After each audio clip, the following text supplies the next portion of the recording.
Let me get the slides up. All right. So today, I'll go through the slides and then the notebook, and then depending on time, we'll finish yesterday's notebook. I think there was only one block of code left. Not yesterday's, last week's. It seems like yesterday. I think that would be the plan for today. What do you think? Should we do the last week's notebook first? You think so? All right. I don't want to like dig into. Shall we get started? Yeah. All right. Module 7. So I'm pulling up the notebook from last week.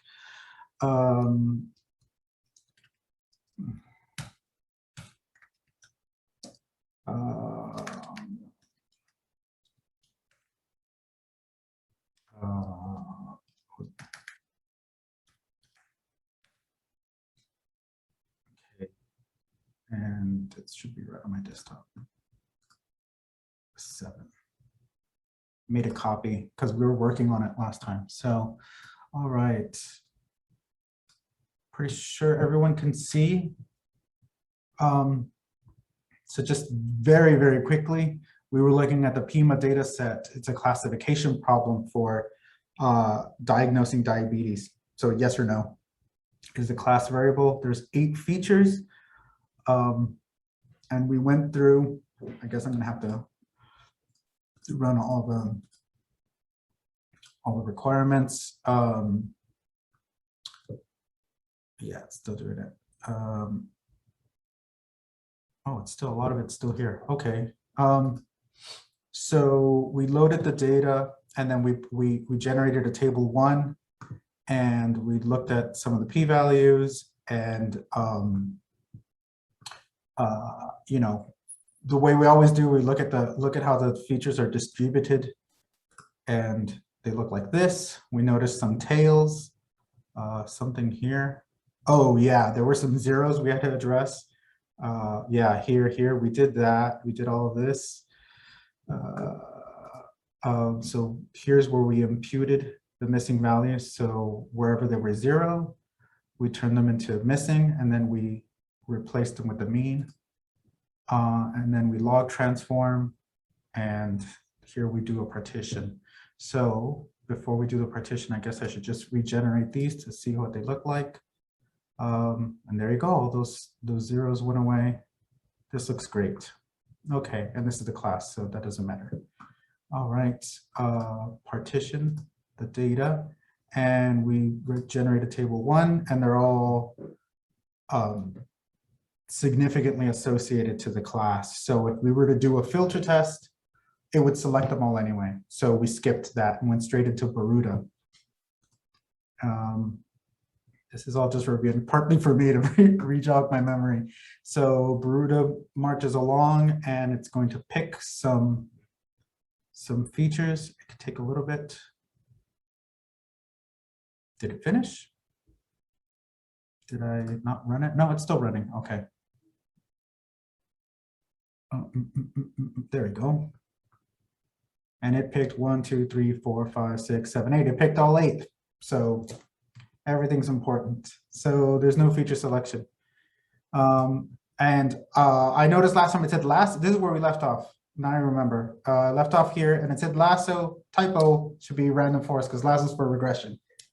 So for random forest, it's the same old here. So we need to generate our predictors and our labels. So to do that, it was DB, to drop DB from the data frame, drop that column, that is going to be your predictors. And the outcome here is just, well, DB. That column, okay? Train your RF model. All right, so it's a random forest classifier, right? And I'm pretty sure Baruda uses a random forest classifier. Yep, so look at that. I could just steal this. Random forest classifier, this is just for, you know, like parallelizing your code, it doesn't really matter. But this is important, balanced, and we're going to limit it to the trees to only be three branches deep, so they're not too overfit. And then you fit it, and then you fit it. Okay, we can do that. Nope, right here. Random forest classifier, da, da, da, da, da. And then we're going to plot the score of it. Does that even work? I don't know. Okay. And we're going to, oh, and then just look at the feature importance right from the random forest and plot it. Okay. Is there anything missing in here? No? Okay, let's run this. Oh, there's an error, RF score, because you can't do that. Okay. Besides, we're not looking for the scores. There we are. So it looks like glucose, BMI, and age are the strong predictors, although I noticed that the error bars are quite big. So, I mean, it looks like it's picking the same thing. So to predict, I guess you would just simply do, maybe I'll write a new column here. And so to predict, what is the syntax? It's predict, isn't it?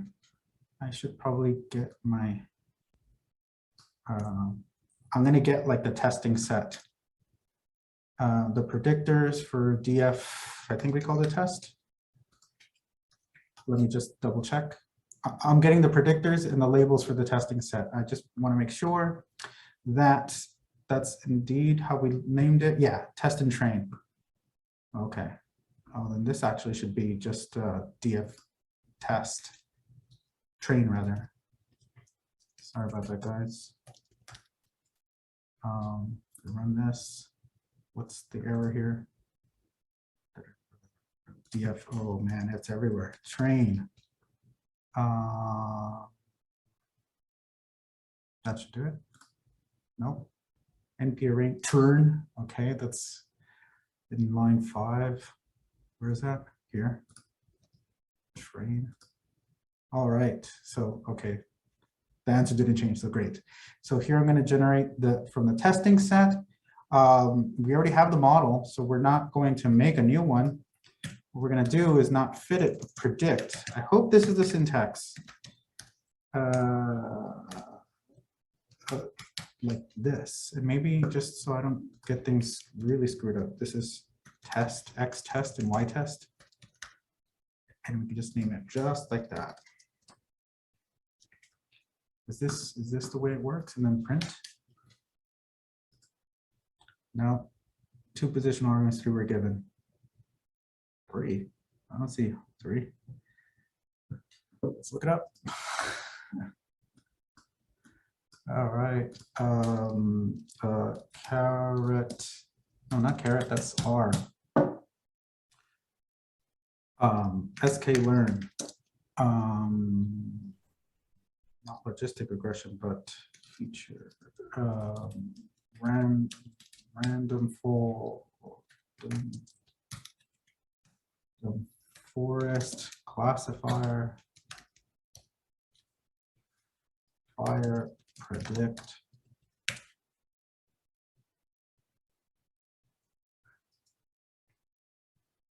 This is the estimator. If anyone who knows the syntax off the top, that'd be great. Otherwise, you just look it up because that's what I just do.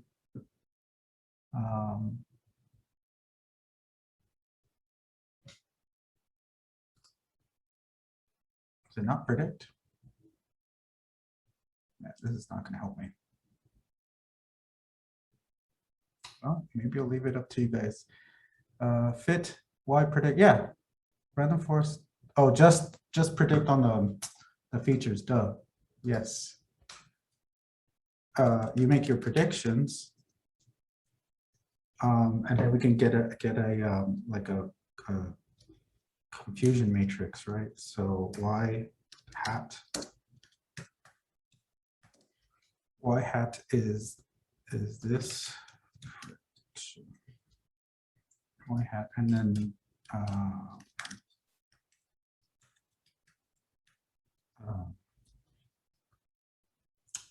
confusion matrix. Predict as coded metrics. Accuracy. Y test, Y predict. Oh, okay. There we go. Metrics, accuracy, score, Y test, and then this would be Y hat. Yeah, metrics not defined. Sorry, guys. I should have had this all set up for you guys. But this is what we do. Just look it up. Metrics accuracy score. So I need to import this.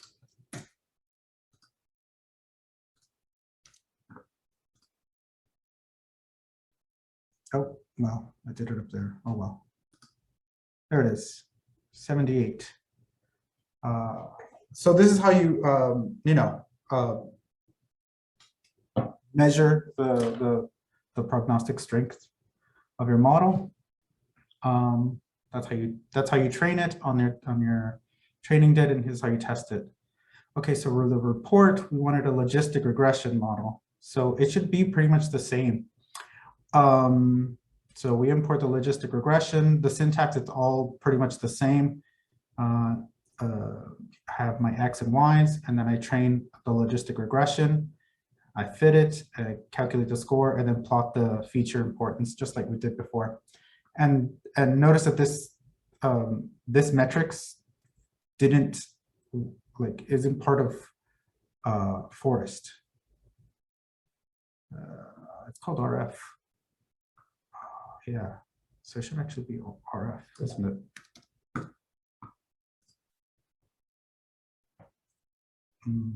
Well, maybe not. Maybe it was Forest. Okay. Well, anyway, so it would run the same way. The logistic regression, you could put in the you could tune the different parameters like we discussed for logistic regression, but for considering that all the features here, that every single one is important, and we balanced as best we could, everything's normal. Just reading off the coefficients will tell you well, the importance of each one. By how many points does the likelihood of having diabetes increase with each variable? Okay. So I'll stop here unless anyone has any questions. I'll bring up the chat. But let's, since we're already 20 minutes into it, let's move on to the lecture. Any questions so far? Because I'm gonna leave it here. All right, guys. Let's get to today's lecture. I'll just close all this. Maybe I'll save it. Okay. And just quit that. All right. So module 8. Today is all about regression.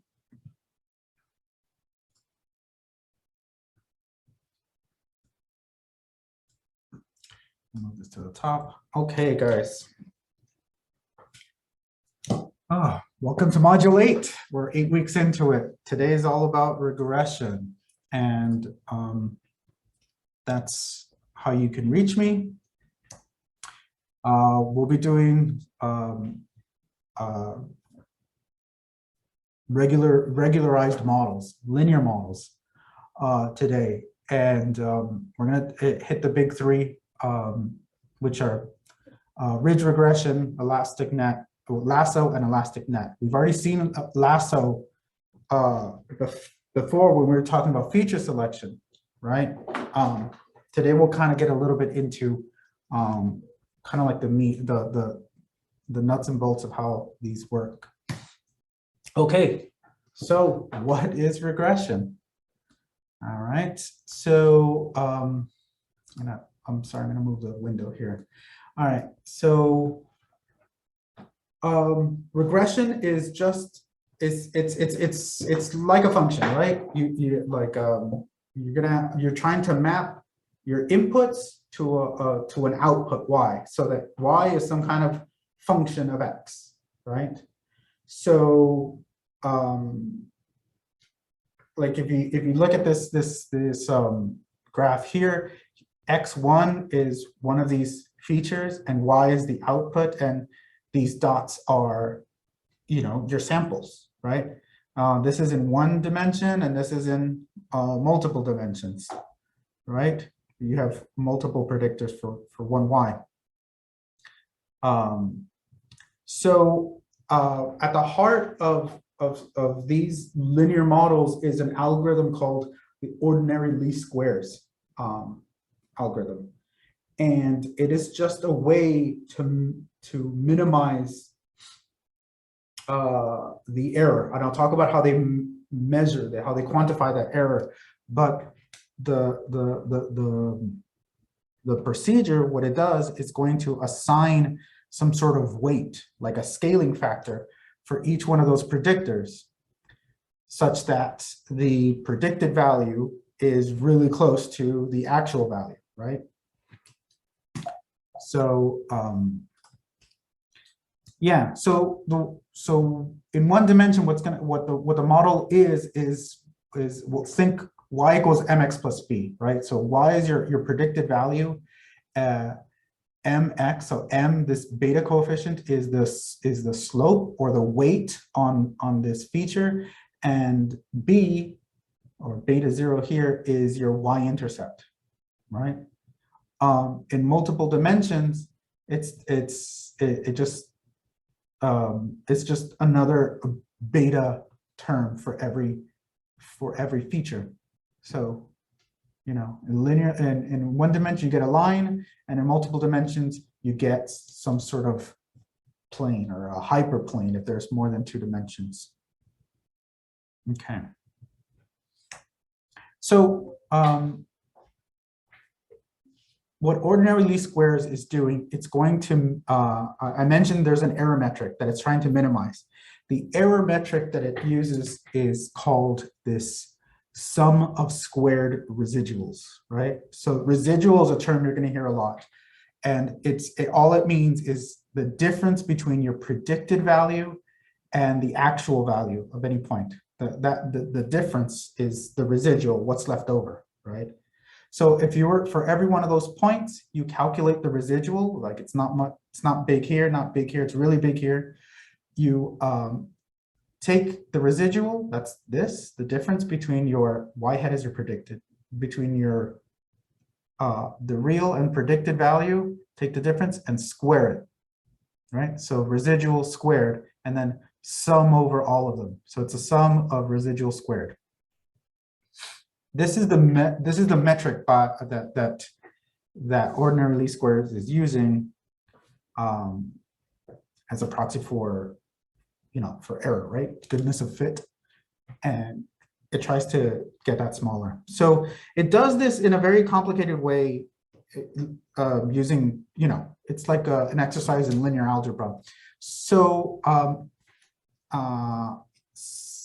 I'm not going to get into the math of how it does it. Besides, it'll do it, but all that math is abstracted away for you in the implementation. It's just important to know right now that it's minimizing that sort of error, right? So we're going to see later that we're going to be talking about regularization. And before we do so, I need to talk about this thing called the bias variance trade-off, right? So recall before, when we're talking about parsimony and feature selection, that I said something like, if I have like with more predictors, my error in fitting some data tends to go down, right? Like, give me enough predictors and I can give you a perfect model. And in the most extreme case, that's the definition of overfitting, right? That you have your model is so intricate, it has a weight for every possible outcome, and it fits your data perfectly and can only ever fit your data. It could never be generalized to some data it's never seen before, right? So that's that concept you could think of as the bias in your model. Your model isn't very general. It's very biased to the data it was trained on, right? Variance is the idea of, well, in this example, how well the data, how well the data would, the model would fit data it's never seen before. More specifically, how would the error fluctuate for every one of those points in that data it's never seen before, right? And if your model is very overfit, the error on data it's never seen before, like who knows what it's going to be, right? It's going to be wildly varying. And so you can think of that. You could think of like the variance as the sort of error that's associated with like some validation set that it's never seen before. And the more predictors you have, the more chance that your model's overfit, and so that variance goes off. Okay, so OLS, right? The ordinary least squares method can only train on the data it has, and it will solve for the lowest error arithmetically. Like in other words, it's going to do it in one step. You can't control what it's going to do, and so it's going to solve like the lowest error. And that may not be the best thing to do, right? You may be well in the overfitting regime. There's this theoretical point, right? There's sweet spot where the bias and the variance are balanced that you want to hit. Unfortunately, you don't have some sort of validation set. OLS doesn't consider a validation set the way I've described it. So we need some sort of like proxy for this, right? We need some sort of way to penalize predictors, kind of like the way we did in feature selection. All right. So yeah, so one of the things that kind of like works in our favor is this idea that if you have an uninformative feature, well, then it doesn't matter what the weight on that feature is in terms of the error, right? If it really has no effect on the error, then it's said that the weight on that feature is unbounded. It could be anything. And in fact, they will tend, if you let the learning go on forever and ever, those weights will tend to blow up, either positive or negative infinity or something like that. And so, so using that idea, maybe it's better to describe describing regularization in terms of the magnitudes of those weights. Okay, so here I'm describing an analogous method. This is gradient descent, right? This is not like ordinary least squares. This is an iterative method to calculate the weights, but they're getting at the same thing: minimize the error. Okay, and I've shown this slide before, but in gradient descent, imagine your model here is a series of weights, right? Weight on 1, weight on 2, weight on 3, and those weights can be anything in the world they want to be, right? And so in this coordinate, I have all the possible configurations of those weights. And if I were to start with a random assignment of weights, you can calculate the error of said model, right? That error being the same SSR, the sum of squared residuals. Okay, and I said last time, if I were to somehow calculate the slope of this line, right? In other words, how does the error change with respect to W? Then I can calculate the slope here. That's what this term is saying here, right? And the update rule for this iterative method tells me that I should move in the direction that is the negative, in the opposite direction of what that slope is. So you see how the slope here points down? It's negative. The slope is negative here. Then I would want to move in the positive direction, right? In this direction. And that's what this is saying. So move in the negative direction of that slope and do it with a step size called alpha. Okay, so in the next step, it's going to be here. And the next step is going to be here and here and here and here and here and here. And eventually, when it gets to this point, the slope is 0. And so this term goes away. And so if that was the whole picture, then learning would stop. The weights wouldn't change anymore. Now, OLS is doing the same thing. It does it in one big step. It does it algorithmically, right? Analytically, I should say. But in that process, if there were any uninformative variables, then the weights that they would fall to could be huge, and in fact probably are, right? So what does that mean? It means like this error curve, right, with respect to the weight on that feature wouldn't change. It's a complete flat line. So where does the ball roll? Wherever it wants, and it's probably going to roll in a random way depending on like the rounding errors of the computer. So here we introduce a regularization term. We talked about it when we talked about LASA, but we're going to get into it a little bit more now. So this regularization term, look what it's doing. It says, consider the weight of that feature and exponentiate it to some power, right? So let's just say that this is 2. So get the weight and square it. So if it's really big positive or really big negative, square it and subtract that from your step size. You see the subtraction here? So whatever your step was going to move you this direction, this is going to fight against you, right? With a strength of lambda. Okay, but what this is saying then is that for those weights who have no slope, right? They're uninformative, and yet have acquired some magnitude. This term will ensure that they get penalized and they shrink back down, right? So this has a way of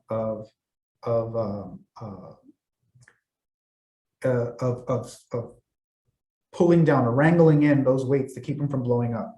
And when this term, the term that's associated with the force here, with the slope, is equally balanced with this regularization term, then learning stops. Okay, so does that make sense so far? This is like at the heart of what regularization is all about. It's a balance between the learning forces that tend it to the absolute minimum versus some forces that penalize you based on your the magnitude associated with that feature. Okay, so this is regularization in a nutshell, and P you will find is what's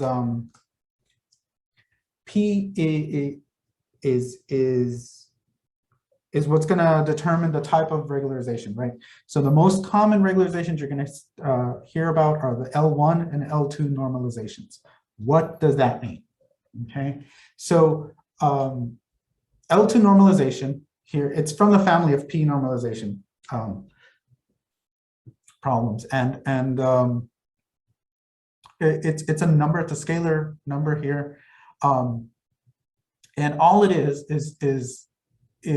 a sum of numbers. So for a list of x's, these are all your weights. For a list of x's, you are going to take each one of those weights and exponentiate it by p and sum them all up. Does this sound familiar? This kind of sounds like the sum of squared residuals, right? Like if these were residuals and they square them and then sum them right up, right?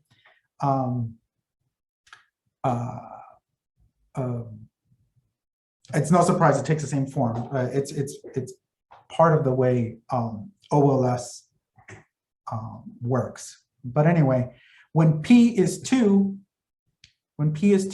we have what's known as L2 normalization, or otherwise known as the Euclidean normalization. Euclidean comes straight from geometry, right? Remember how, like, to get the hypotenuse of a right triangle, it's like x squared plus y squared.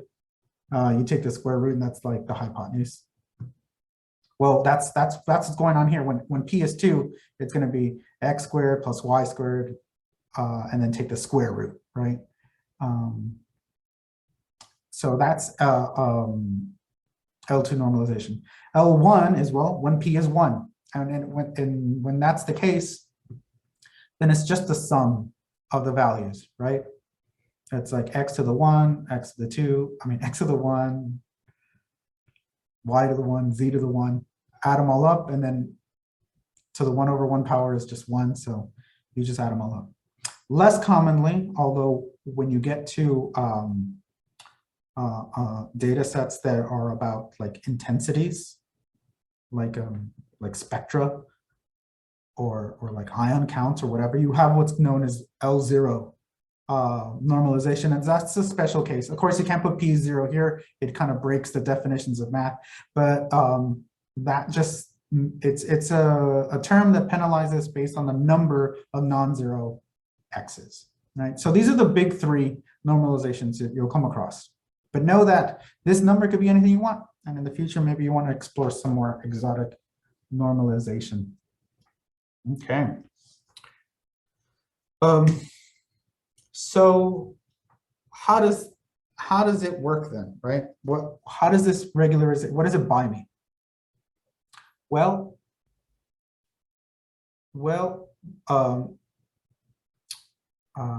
when you have OLS with L2 regularization, you have what's known as ridge regression. Okay, so imagine you have a model that has these 2 features, and these are their weights that they could be, right?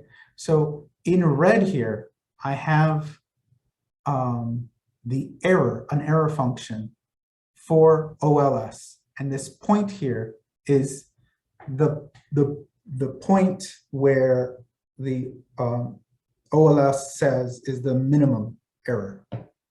Does that make sense? So for feature 1, OLS is telling me that beta, its coefficient should be here, and for feature 2, its coefficient should be here. This is the absolute minimum. Okay, and now so any point away from here necessarily is going to have an error that's bigger than that, right? And what these ellipses are meant to imply, these trace out those points that have the equal amount of error. They're like contour lines, right? So this has a little bit bigger error than 0. This has a little bit bigger error than this one, and this has another bigger error than this one. So depending on the strength of your regularization term, right? Imagine that this line here is that error where those contributions from the slope and the contributions from the regularization term are balanced. Does that make sense? Right? So depending, if I had a really strong regularization term, I suppose this circle will get bigger, right? And it'll touch a different contour curve from the OLS solution. Notice that this curve here, this circle here represents your regularization, and notice that it goes as the sum of the squares of your coefficients, right? This is the definition of L2 regularization, right? So as these coefficients get bigger, the circle gets bigger and bigger and bigger, right? And this point is where the OLS terms and that regularization term have equally balanced each other, okay? And this solution, and so this is now the regularized solution, right? This is the estimates for feature 1 and feature 2 are at this point here. the error of this model is necessarily bigger than the error of the OLS solution, but the idea here is that this is overfit and this has estimated or sort of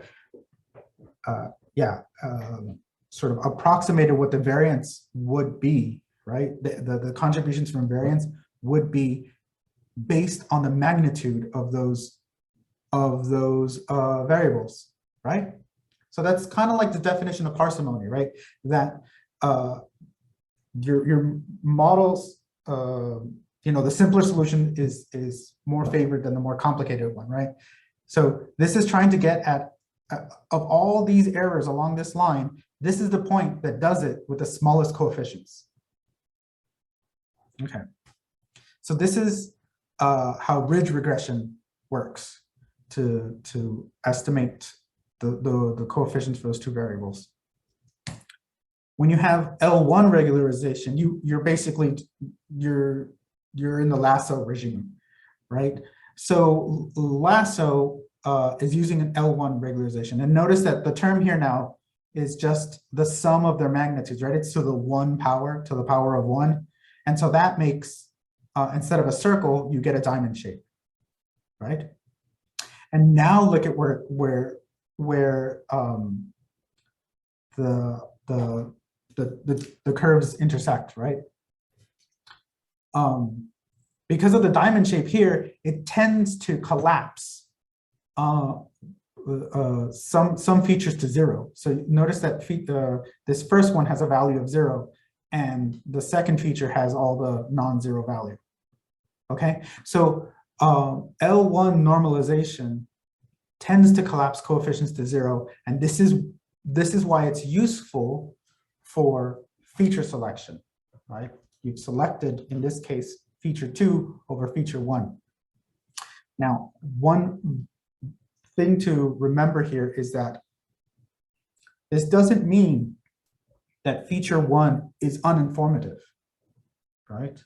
It only means that B2 is more informative than B1. In other words, if I'm going to get the same kind of error, then might as well get that error with only one variable than having to use 2 variables. See, so this is that error where the terms balance, right? And it says if I have to choose, if this is the amount of error that I want, then I'm going to choose the point that does it with the least number of variables, right? So it's throwing away some variables, and if some variables are correlated, it's going to preferentially select one over the other predictors, right? And it'd be a fallacy to then say that the other predictors, the ones that didn't get chosen, are uninformative, because they may very well be. It just so happens that the ones selected are more informative. Okay, so we had discussions earlier saying that what if this ellipse wasn't in this shape? What if it was shaped in this way, right? Well, in that case, it would hit somewhere here, and you would get contributions from both, right? But it would be another fallacy, right? It would be error to say that based on the shape of this curve, feature 1 and feature 2 are correlated. They aren't. We actually don't know. We can't say anything about their correlation based on this curve. This curve is merely the curve of equal error, right? So these are contour lines of error, not of correlation. So, and they could be whatever they want. So although it's true that lasso will select one feature out of a set of correlated features, it's not to say that the shape of this curve implies its correlation, which it doesn't. Okay. Any questions so far? So do you guys see how lasso is doing its feature selection, and how ridge regression is minimizing the error but doing it with the least amount of weights, right? It minimizes the weights, whereas lasso tries to collapse less informative variables to 0. Okay, so if L1 normalization is on one end and L2 is on the other, these two extremes, then elastic net is in the middle. Okay, so elastic net tries to get like the best of both worlds, right? And it does so by having terms for L1 penalty and L2 penalty, and you'll have this term alpha here, which is a fraction, right? So if alpha is, say, a quarter, then it would be 1/4 for L1 penalty plus 1 minus a quarter, so 75% L2 penalty, right? And I mean, and then your curve looks something like this. That's pretty straightforward. The way you would then select alpha is you would do some sort of grid search on your discovery set, or do some sort of repeated k-fold cross-validation to find out what is that alpha coefficient that minimizes your error. Okay, that was a mouthful. Like, do you guys get all that? Yeah. We have linear models, L1 regularization, that's ridge regression. Sorry, L2 is ridge regression, L1 is lasso, and elastic net is somewhere in the middle. All right, but they're all linear models. So I won't get into this. We'll do this in the notebook. These are the important elements in the elastic net. That L1 ratio is that alpha, and CV, this number here, is the number for k-fold cross-validation. So since these are, let's talk about some of the model assumptions. Right, these are the things that you need to keep in mind when you want to use these. So one, all these linear models, they assume that your data is independent and identically distributed, right? Well, we say IID, right? Oops. So what does that mean? It means that, well, like it sounds, every one of your samples in your data set are independent. It means they're not related. So one common mistake is to like use a linear model to track like something like stock prices here, right? So here I have like some you know, some stock data here, and every day they're tracking the price of this stock. Well, the value of the stock in one day very much is related to the value the previous day, right? So we've already broken this this sort of assumption that the data is independent. I see this a lot, right? So you need to be mindful of that. Another thing is, like, say that you have a set of patients and you give these patients or subjects, if they're mice or whatever, you give them a set of treatments and then you record the outcomes of those treatments, right? So patient A got treatment 1, and then the next day got treatment 2, and the next day got treatment 3, and you recorded all those.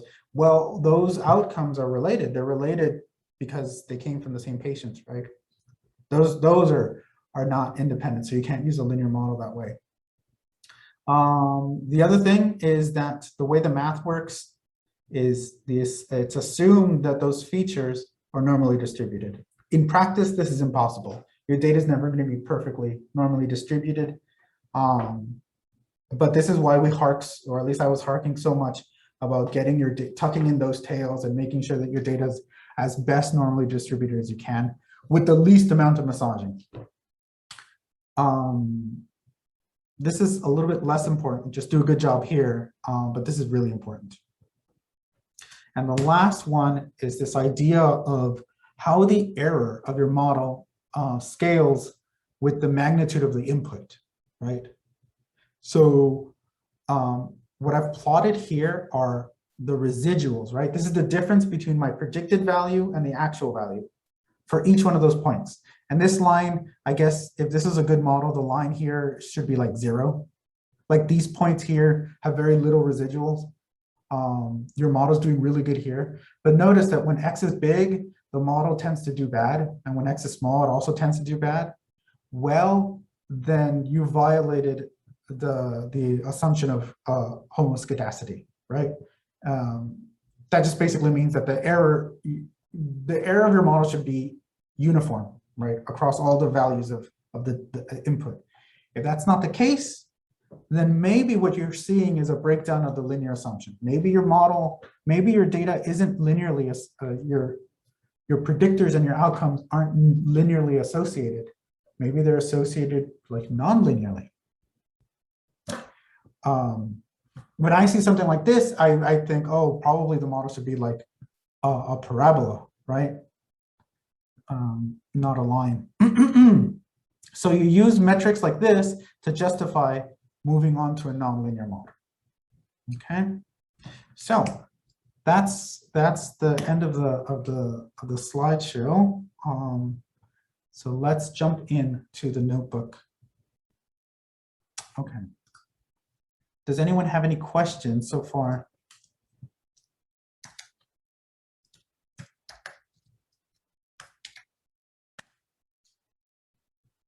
All right. Okay. So desktop, module 8. Yes. Okay. So today we're going to be looking at regression. And the data set I've chosen for us is, it's this data set where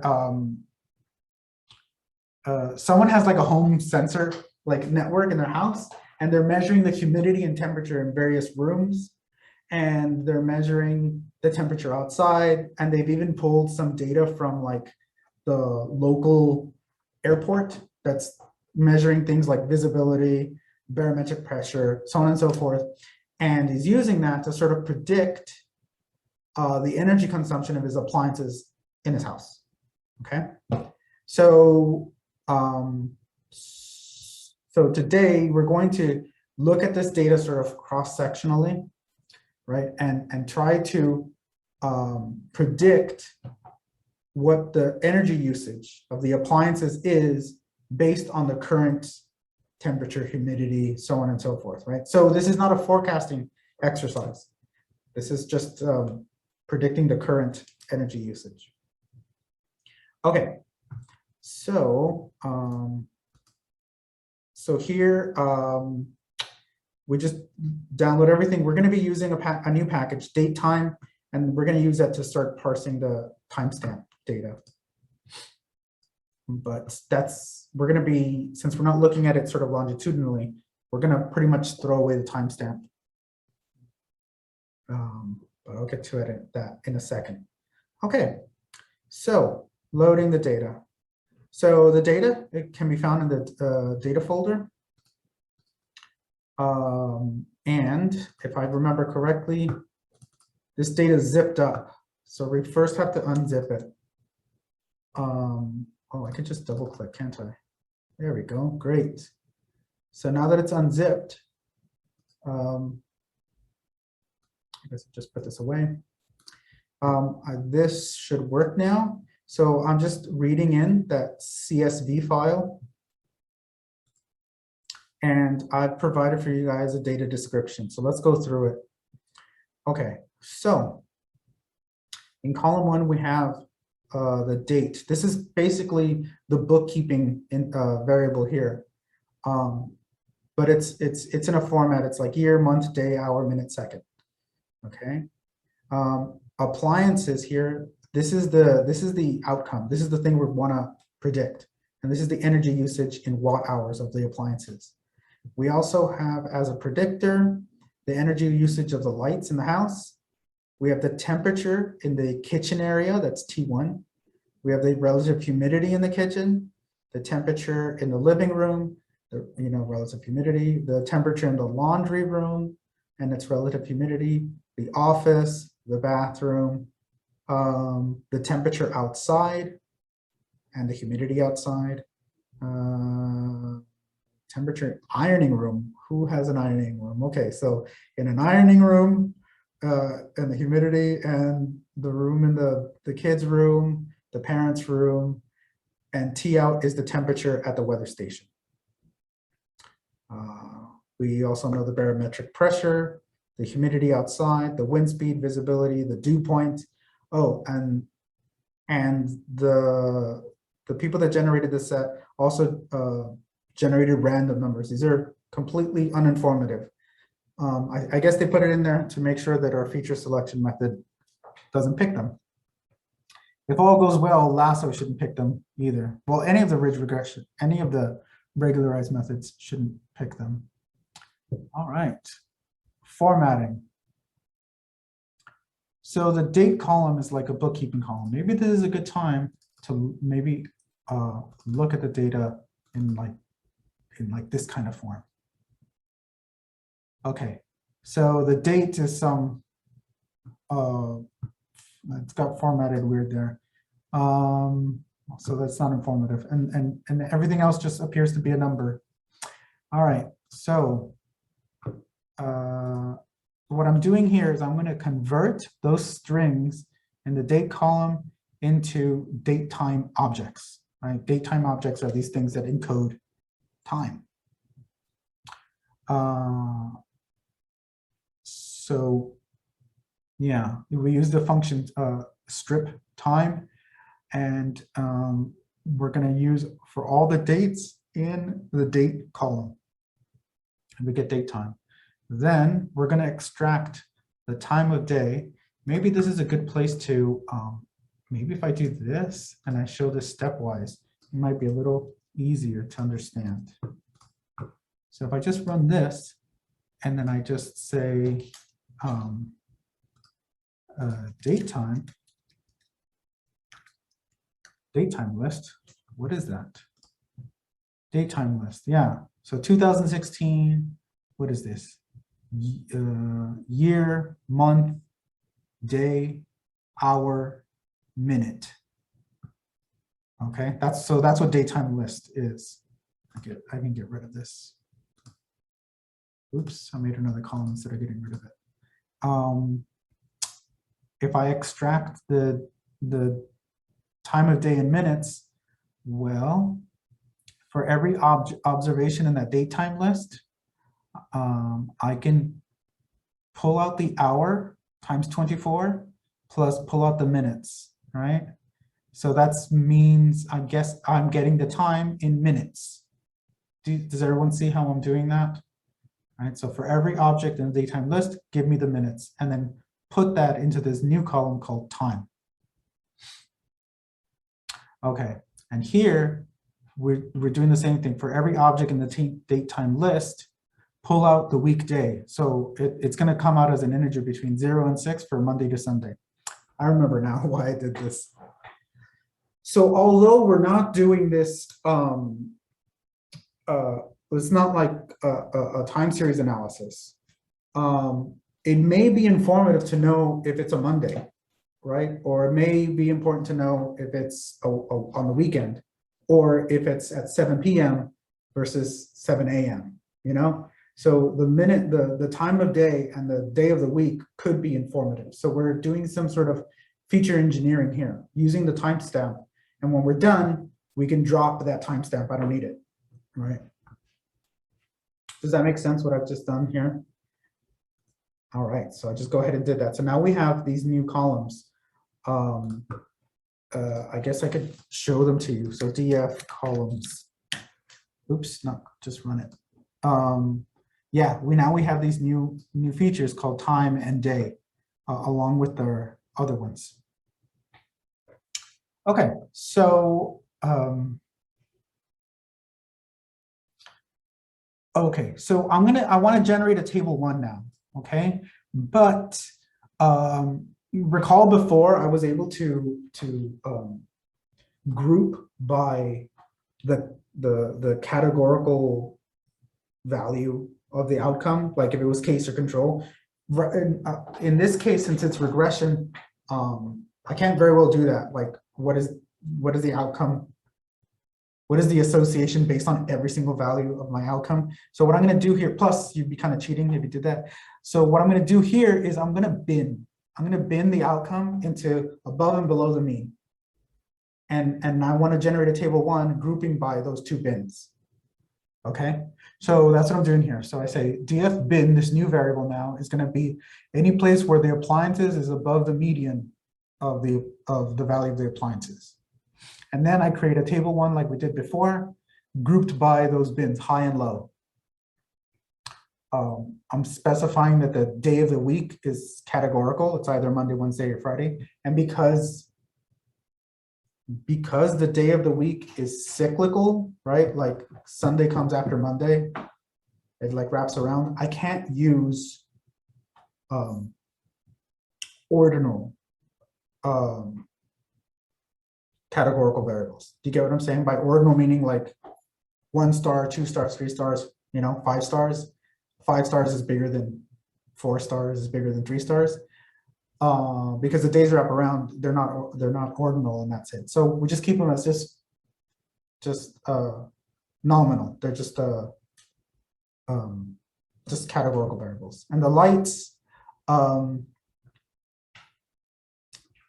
I've made lights into some categorical for some reason. Maybe it'll be obvious in a second. But I know why. The lights are, later we'll find out the lights are either just going to be on or off. Okay, and then we just generate the table one and then drop that bin variable that we created. Okay. It's a big data set, huh? And now we display table one. And here we are. So see, we're grouped by bin. False is if it's greater than the median, then it's true. Okay, so these are the ones that are above the median. These are ones that are below the median. And it looks like every single variable is significant, except for those random variables. So there you go. They're not significant. They would get dropped very easily in just a simple filter method. So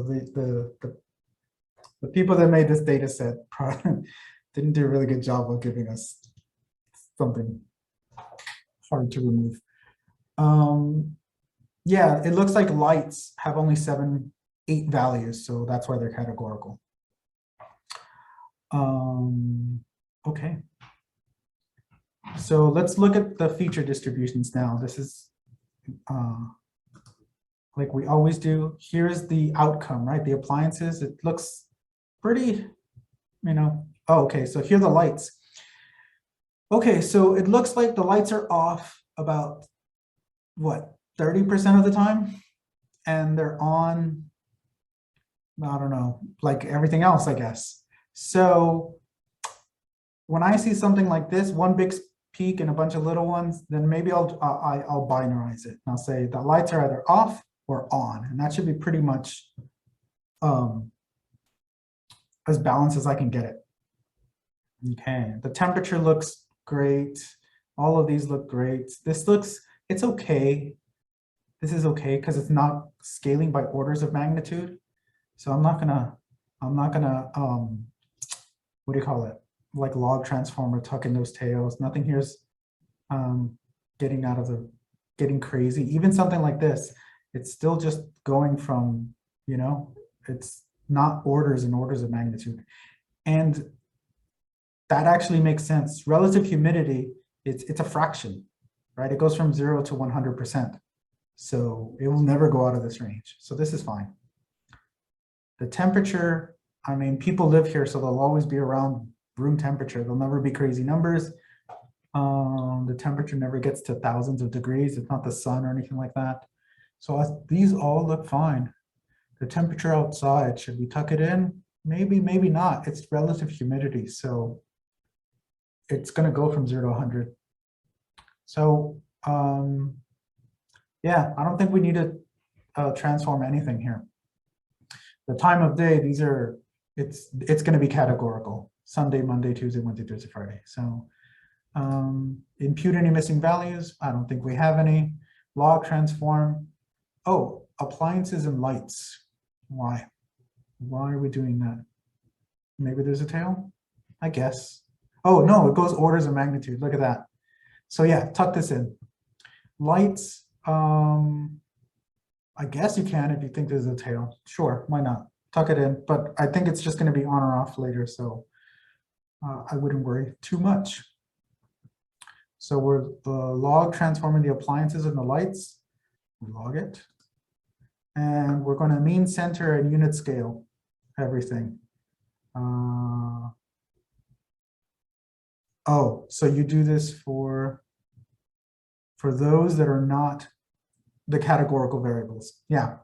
So you don't z-score categoricals, right? So day and lights, we're not going to do so. Yeah.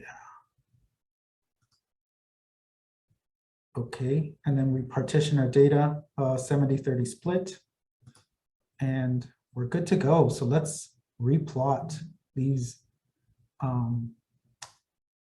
distributions. How does the data look? Appliances, yeah, that looks much better. The lights, oh yeah, so look, it's either off or on. So we're going to, I think we're going to cut it here somewhere. This, we didn't touch these. I mean, we z-scored them, so okay, fine, let's look at them. That looks fine, that looks fine, that looks fine.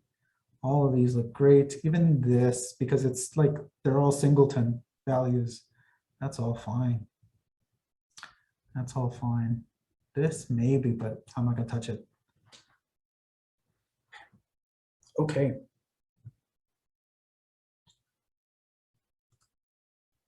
Linear regression. Let's explore linear regression regularization using bridge, lasso, and elastic net. Elastic net. Okay. So here we're going to employ ridge regression, and we're going to use repeated k-fold cross-validation. Is it repeated? No, we're just doing 10-fold cross-validation here. Okay, so I'll walk you guys through what's going on here. So like before, we pull out the predictors from the training set. We drop the class, the outcome, and we set that to be the y.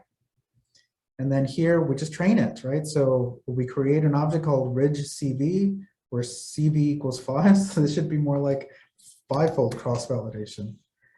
And then we fit it on the data that we just made. And then we plot the importance based on the magnitude of those coefficients. And then we're going to calculate, we're going to score this function on the testing set, right? So we pull out the X test, Y test, and display the score. Okay, so what do we see here? Linear regression. So these are the important features. I guess the humidity in room 1 and the temperature outside are kind of the biggest ones. At temperature 6, I don't know what that is. What's temperature 6? What's room 6? Room 6. Oh, it's the temperature outside. Oh, the outside of the building, the north side of the building. Whereas temperature out is the temperature at the weather station. So I guess it makes sense, right? How hot is it outside? That's going to tell you how much energy you're using. Okay, and it's scored at around 30%. So this is in units of MSE, mean squared error. Okay, so lasso is just bridge regression, but with L1 regularization. So you do it the same way. We partition X and Y, and we're going to use a 10-fold cross-validation here. Well, it's not 10-fold, it's 5-fold. 5-fold cross-validation. These, I think, are actually the default values. You don't really have to mess with them. And it's going to select, you know, when it splits on the tree, just split at random and fit on the same data. And I think we're going to do the same thing. Display the score, the score on this, the testing set, give me the feature importance, and Okay, and then give me the score on the testing set. Okay, so let's see how this runs. A similar error. Notice that the error, sorry, not the error, but the score on the test set is necessarily going to be bigger than the error on the error on the training set is going to be bigger than the error on the test set, but not by much. So we're not, we're not in the overfitting regime. What's important? The relative humidity in room 1. Yeah. And is T out that important? No, T6 though is, that's the north side of the building. So it's kind of pulling the same things. Those random variables aren't being selected at all. So that's not a challenge at all. And by the looks of it, the day doesn't really matter. Was it the same thing over here? Yeah. So there are other more important variables, I suppose. And it doesn't measure the amount of energy your appliances are using have very little to do with the barometric pressure. Okay, that kind of makes sense. Okay, so I don't expect much to happen from elastic net since the two models predicted much of the same, but I'll walk you through how to set up an elastic net. Okay, so here the elastic net, we have to tell it what the ratio of L1 to L2 is going to be. And you can, what I'm doing here is basically a grid search, right? So going from 0 to 1, these are the values that I wanted to check. You can make this as fine or as even or uneven as you want. I've just selected these for our purposes. These, you don't have to worry too much about iteration tolerance. They're the default values. It's 5-fold cross validation. So at least I'm consistent. And everything else is pretty much the same. So this is the only thing to really be mindful of, the range of L1 ratios. It's going to try every single one and return the best one. And we're doing the same thing where we spit out the score. All right. So yeah. It's the same kind of selection, nothing different. I suppose if I were to print out elastic net, let's see, is it that simple?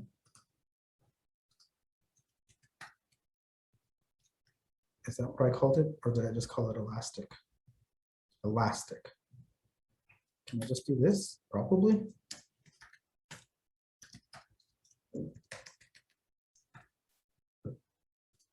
Yeah. Oh no, it's just a summary. I'm thinking like R. Oh well, we could dig in later. So it's not much. I didn't expect there to be much difference because both extremes of L1 and L2 regularization pretty much gave the same results. So elastic net, I mean, it's somewhere in between, and they're all the same. So now here we're going to explore a nonlinear regression. And we're going to use a multi-layer perceptron, right? This was in any part of the lecture, but I just want to show you, this is actually doing that gradient descent that we were talking about earlier. Okay, so all I'm doing here is building a network that has 2 hidden layers, each with 10 nodes. So the input are those 1, 2, 3, 4, 5, 6, 7, 8, 9, 10, 11, 12, 13, 14, 15, 16, 17, 18, 20, 21, 22, 23, 24, 25, 26, 27, 28, 29. Okay, so 30. So 30 predictors go in, 30 numbers go in, they all get crunched into 10 numbers, and then those 10 numbers get sent to the next layer, that's 10 numbers, and then we make our prediction, our one number based on that. And then I want to see, so I fit it, and now I want to see how it scores up against the testing set. And it's running. And the score is like, 0.46, like almost a third bigger, 30% bigger than 30, right? So it's doing better, right? Just doing a nonlinear model. So any questions so far before I talk about the homework? You guys are masters now at regularization, how to use it, when to use it, and how to go to nonlinear regime. Okay, we'll talk about deep networks and other in later modules. All right, so in the few minutes we have left, we have lots of time left actually for homework. So this data, I pulled it from Kaggle, right? And you know, we packaged it for you guys so that you could just use it and not worry about this. But in the real world, you want to get that data programmatically, right? You want, and the way to do it is every one of these repositories has an API, right? And that's basically like the sort of way you communicate, right? It's sort of instructions that they've made for us that we could use to access them within your code. Okay, so you want to do it this way because it's, well, safer, it's more convenient, and if the data, it divorces the data from the analysis, which is great. So those that are in charge of generating the data can update the data, can do whatever they want, and your analysis should be independent of that, right? So your analysis, the first step it should do is call one of these repos and pull the data for you. So to do it in Kaggle, you're gonna need an account. So just go ahead and set one up. So for homework, I'm gonna have you guys set up a Kaggle account. All right, and follow these instructions, and they'll tell you how to get an API token, right? It's just a bit of, it's a little text file, and you have to like put that on your computer. They'll tell you where to put it, but once you have it, you can use the Kaggle API. So to use that, you have to, there's something missing here. You have to go pip install Kaggle, and from like just import Kaggle, yeah, import Kaggle, yeah. So the way to log in, right, is this function here called Kaggle API authenticate. This is going to look in your computer for that JSON file, that token that Kaggle sends you once you create your account. If it finds it, it verifies you are who you say you are, and it allows you to pull data from, you know, public data sets. So the function to do that is this. It's dataset download files, and then you need to supply it the name of the dataset and a path to where you want to download this data. So I'll have you dictate where that is. The dataset name that we're using today is this one. It's the Laval Appliances Energy Prediction dataset. So if you can get this to work, that's great. You can then substitute all of that for at the beginning here, where we download data. Right here, instead of loading data from like this, the lines would go up in here, and it'd be programmatic. Okay. And there's 3 parts to the homework. The next one is we explore linear versus nonlinear models. Okay, and I have you here demonstrate, generate some code that'll demonstrate, you know, why it is that they're behaving the way they are. And then finally here is just basically where I want you to discuss and tell me, yeah, what models are good and what models are bad. Anyway, any questions? That's the end. That's the end of today's lecture. So any questions you have? Or for anything in the past? Yeah, this would be a really good time to review any concepts that Dan has talked about that anyone is feeling unsure of. Please do ask, because we went through a lot of material and it would be really beneficial to everyone who's not able to attend today to have any questions they might have had but couldn't ask answered. So if there's anything at all, please do ask.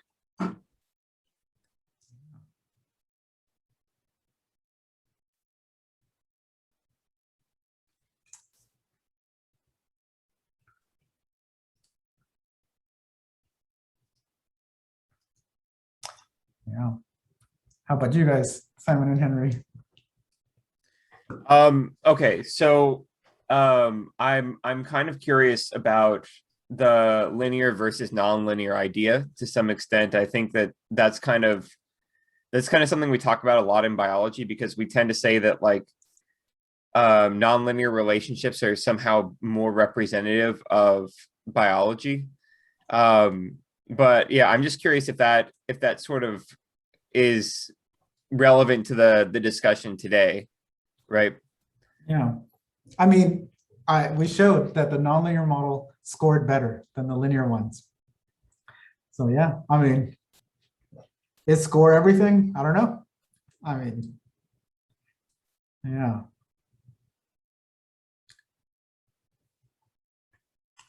So yeah, that's it. Like, that's a really good point. Like, what this idea, and I really want all of you guys to think about that. Like, just because the model does better, even on the testing set, like I did everything right, I partitioned everything, so I know I'm not overfit, and it really is doing better on this testing set compared to another model. Like, how do you know? How do you argue? How do you write in your paper, this is the model? You know, this should be the one that we should consider, and not another one. So when some reviewer raises a question, you know, yeah, you have an answer that's not a gut feeling, but rather data driven. Yeah.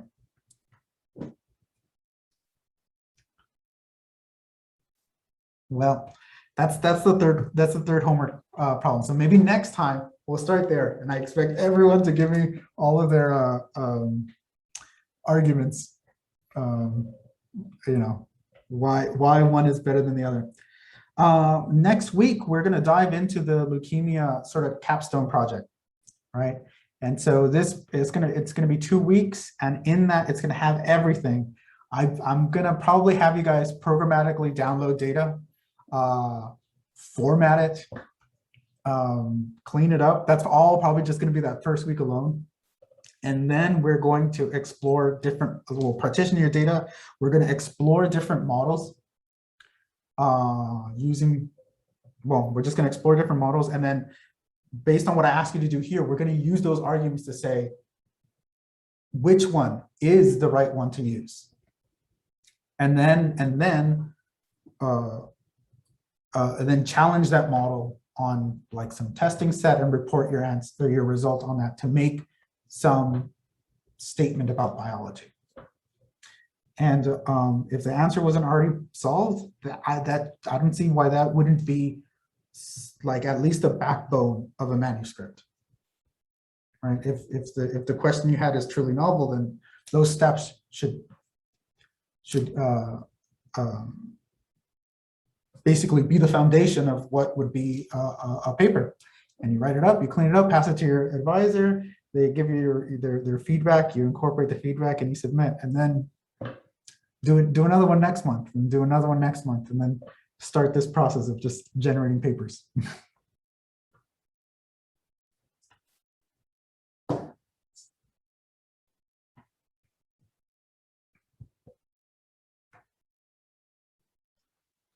So in this notebook, we basically iteratively did first ridge, then lasso, and then elastic net. And so keeping in mind what we said, early on in the class that even when you do partition your data, you should be careful about sort of doing too many iterations on your training set. Would this amount be sort of realistic for what you would do in a real world setting, like 3 to 5 iterations where you just kind of go through and test some first level things and be like, well, maybe not linear, let's try nonlinear? Is this kind of real, or did we overdo it? No, a little bit of both. What I would do is I would partition off some discovery set. And then do this. Try linear models, like try these big three. If this is a regression task, try the big three, and then try to convince myself that A, linear models are good enough, or B, that they're not good enough. And then use that to decide what my final model that I'm going to train is. Not train a model and then see how it performs, but rather do some discovery to see which are the models that are most appropriate. Once I've decided which one to do, then I would use my training set on that model that I've chosen. And then I would use a validation set if I needed to iterate then. Like I have my model, I've already decided we're in the nonlinear regime, or we're in the linear regime. You know, I've trained and I need to do some tuning. I need to make my neural network maybe a little bit deeper, maybe whatever. That's the iteration that you should do very few times. Like less than 5. Yeah. Not to foreshadow too much, but the leukemia data set has a somewhat limited number of samples. We may or may not have the luxury to further partition the training data. If that's the case, which I think can often happen in sort of clinical settings where we don't deal with massive studies like the Framingham Heart study that has tens of thousands of data points, but rather a few hundred, would we then have to kind of be careful about this number of times we do this? So I mentioned it like in my first lecture. There are other methods you can do, like we've done here. Repeated k-fold cross-validation is one way. We haven't explored ensemble methods either. But I guess random forest is an ensemble method, but that's that idea of like first putting your data in one model and then like feeding that into another one somehow. It can either be boosting or stacked or something like that. You can do that without having to do that extra split for a validation set. And we'll explore all of that, all those options. Okay, cool. Later, yeah. If it turns out that we can do like the leukemia one really fast, then maybe I'll throw another one. But once we finish that, we pretty much have gone under our belt all of the sort of classical machine learning paradigms, and we'll move into like convolutional, like more deep learning stuff, and we'll in the computer vision project and do image processing, instance segmentation, and all that fun stuff. So yeah, that's all I have.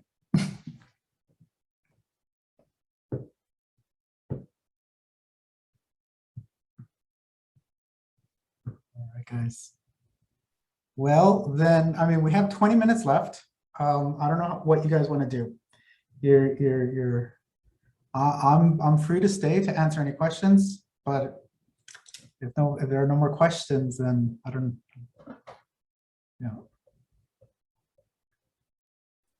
Yeah, we'll stick around to answer questions, but if you don't have any questions, then we'll we'll see you next time.